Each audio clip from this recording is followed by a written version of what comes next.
Assalamualaikum, selamat pagi anak-anak. Bertemu kembali di kelas prakarya kelas 9 kerajinan dari bahan keras.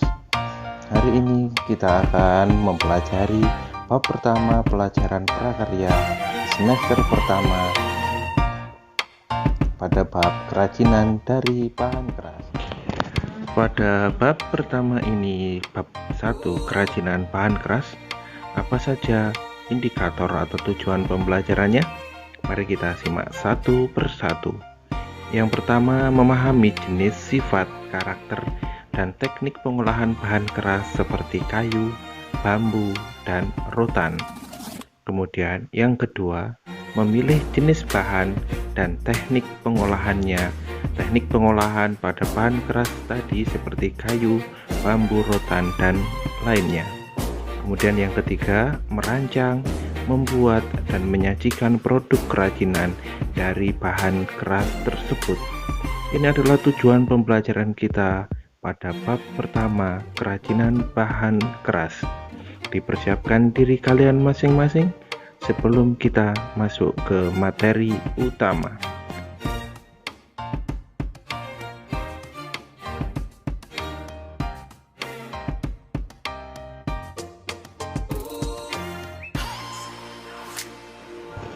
Masuk ke materi utama, mengenal kerajinan bahan keras.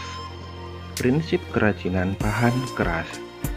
Kekayaan budaya Indonesia menjadi salah satu faktor munculnya keberagaman produk kerajinan Indonesia. Bahan alam sebagai salah satu bahan dasar kerajinan banyak tersebar di bumi Indonesia. Oleh tersebut, maka terdapat keunikan bahan kerajinan sebagai salah satu prinsip kerajinan bahan keras. Bahan alam tersebut dimanfaatkan sebagai produk kerajinan. Bahan alam yang digunakan sebagai bahan kerajinan seperti kayu, bambu, dan serat alam.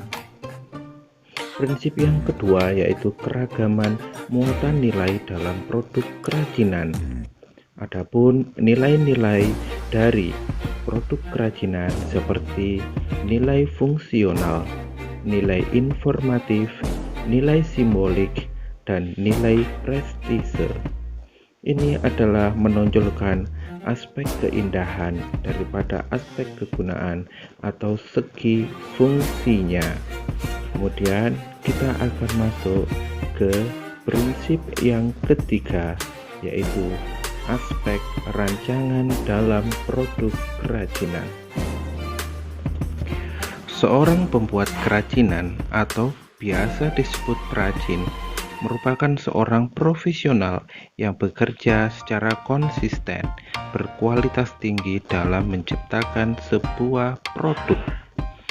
Perajin wajib memiliki keterampilan tangan dalam mengerjakan pekerjaan manual yang bersifat praktik seperti halnya seorang mekanik.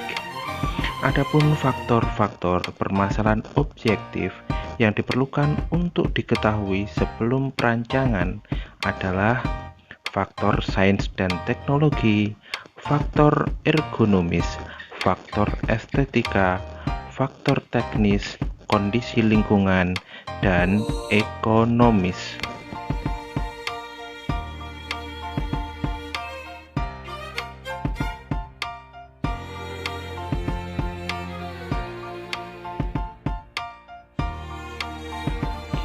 Masuk ke pembahasan kedua, jenis dan karakteristik kerajinan bahan keras. Yang pertama, bahan keras alami. Bahan baku kerajinan yang berasal dari alam dan mengalami pengolahan tanpa mengakibatkan perubahan wujud benda itu. Contohnya adalah seperti rotan, kayu, bambu, batu, kerang, dan biji-bijian. Jenis yang kedua, bahan keras buatan, merupakan bahan baku kerajinan yang telah mengalami pengolahan sehingga menjadi keras. Bahan keras buatan harganya relatif mahal, contohnya kaca, logam, emas, perak, kuningan, tembaga, aluminium, dan juga fiberglass.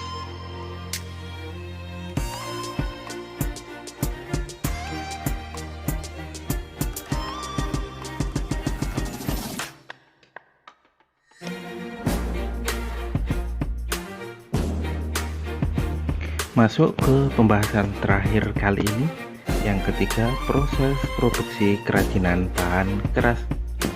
Perajin dalam membuat produk kerajinan pada umumnya memiliki satu konsep karya yang dapat diproduksi lebih dari satu produk. Banyaknya produk yang dibuat menyesuaikan dengan kebutuhan masyarakat. Yang kita bahas di sini adalah langsung kepada teknik pengolahan kerajinan. Teknik pengolahan kerajinan yang pertama yang sudah sering kita ketahui yaitu teknik menganyam. Menganyam adalah salah satu teknik kerajinan dengan menyilang-nyilangkan bagian lusi arah vertikal dengan bagian pakan atau arah horizontal hingga membentuk suatu pola tertentu. Teknik yang kedua, teknik ukir.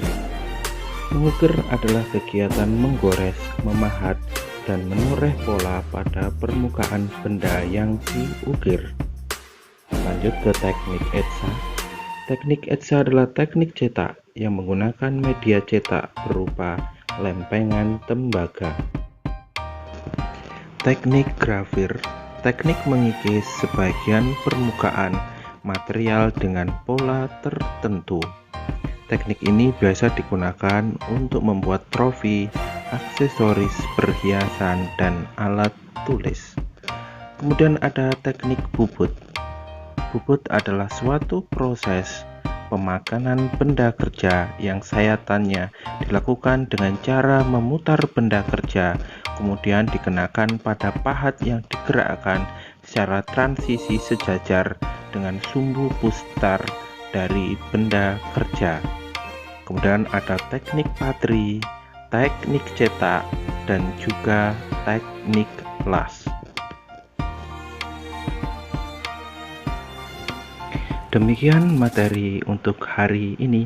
Saya sampaikan terima kasih atas perhatiannya. Semoga bermanfaat. Untuk lebih memahami materi, buatlah rangkuman dan kirimkan ke saya. Dari saya cukup sekian, sampai bertemu kembali di video-video selanjutnya. Salam.